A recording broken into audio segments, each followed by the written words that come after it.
মা, ওরা আমায় এভাবে কেন মারলো? মা মা আমি তো যেমন কাজে যাই সেরকমই কাজে গিয়েছিলাম, কিন্তু আমি তো জানতামই না যে আজই হবে আমার শেষ দিন।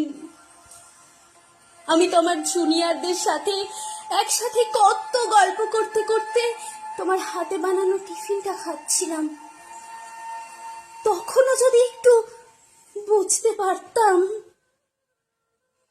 রাত অনেকটা হয়ে যায়, আমি ওয়ার্ডে তখন একা।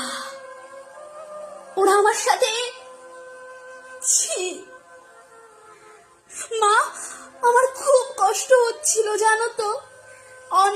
অনেকবার আমি বারণ করেছিলাম, চিৎকার করেছিলাম, বাঁচাও বাঁচাও, কে আছো, আমাকে বাঁচাও।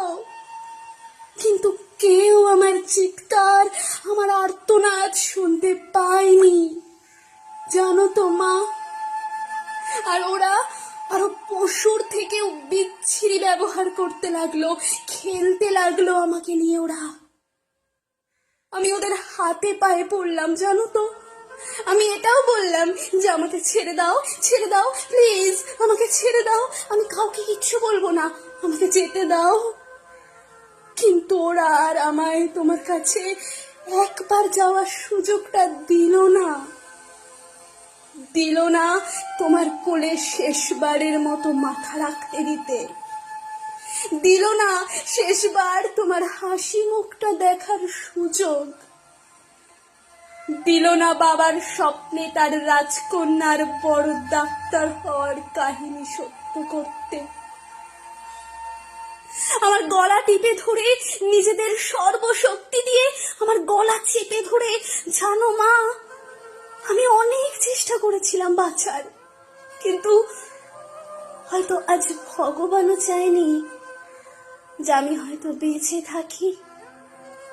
ওই পশুদের শক্তির কাছে আমি হেরে যাই, আমার গলার হাড় ভেঙে যায়। ওরা আমায় এভাবেই ওখানে ফেলে রেখে চলে যায়, ওই বিবস্ত্র ভাবে। সকালে সবাই আসে, কিন্তু কি আমি কারোর সাথে কেন কথা বলতে পারছি না? তোমাকেও দেখতে পাচ্ছি না, তোমায় কত করে ডাকছি, তুমি শুনতে কেন পারছো না মা আমার ডাক? ও মা, মা গো, এই তো দেখো না মা, ও মা, এই তো আমি। তুমি কাঁদছো কেন? কি হয়েছে তোমার? ও মা, দেখি মা সামনে একটা লাশের দিকে তাকিয়ে হাউ মাউ করে কাঁদছে। লাশটার মুখ দেখতে পেয়ে আমি শিউরে উঠলাম। এ কি, এই যে আমারই নিথর দেহ, আমি কি তবে মারা গেছি? আমিও কাঁদতে শুরু করলাম। সবাই আমার এই মৃত্যুতে শোকাহত। সারা দুনিয়া আমার মৃত্যুর ঘটনা আপাতত জেনে গেছে, সবাই বিদ্রোহ করছে, কিন্তু আমি আমার নিথর দেহের দিকে তাকিয়ে রইলাম। আমার শেষটা তো আরো ভালো হতে পারতো, বলো মা। দেখো না মা, দেখো ওরা আমার মুখের দেহের কি বিচ্ছিরি অবস্থা করেছে, দেখো। আমার চিৎকার করতে ইচ্ছা করছে, কিন্তু আমার আওয়াজ এখনো কেউ শুনতে পারছে না। আমি এতগুলো লোকের সামনে চিৎকার করছি, কিন্তু একটা কেউ আমার চিৎকার শুনতে পারছে না, কেউ না, কেউ না।